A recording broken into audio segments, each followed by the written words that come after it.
అభిప్రాయము అందువల్లనే వచ్చింది. మనం నీళ్ళని పూజిస్తాము, చెట్టుని పూజిస్తాము, రాయిని పూజిస్తాము. ఎందువల్లంటే అందరిలోన ఎక్కడ చూసినా బ్రహ్మమే అనే భావంతోనే ఆ మహాత్ములు అన్నిట్లోన ఆ పరమాత్మలో పరమాత్మని దర్శించాలని తెలియజేశారు. కాబట్టి ఆ విధానం గురించి మన శిష్యుడు శ్రీనివాసులు చక్కగా తెలిపారు.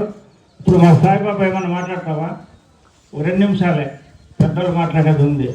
సాయిబాబా ఈయన కూడా మన శిష్యుడే, విజయవాడ నందిగామ దగ్గర ఉంటారు. వాళ్ళు 2 మాటలు మాట్లాడవలసిందిగా కోరుతున్నా.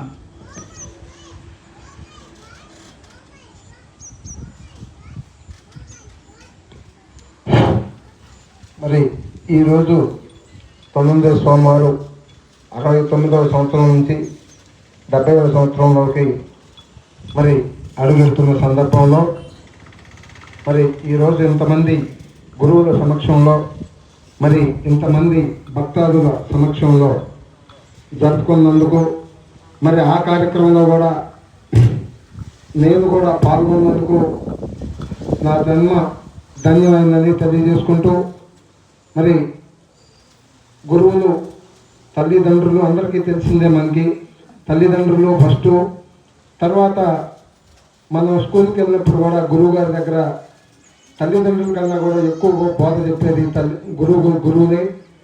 మరి చాలా విషయాలు మరి గురువులు చాలామంది మరి చాలా విషయాలు తెలియజేశారు.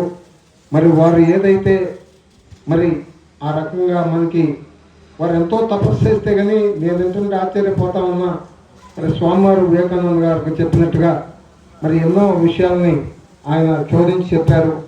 మరి వారు చెప్పే మాటలన్నీ కూడా మనం శ్రద్ధగా విని మనం కూడా మరి చాలా ఆ గురుతత్వంలో వారు చెప్పిన మాటలు విని ఆచరించాలని కోరుకుంటూ ఈ అవకాశం ఇచ్చిన స్వామివారికి ధన్యవాదాలు తెలియజేసుకుంటూ సెలవు తీసుకోండి.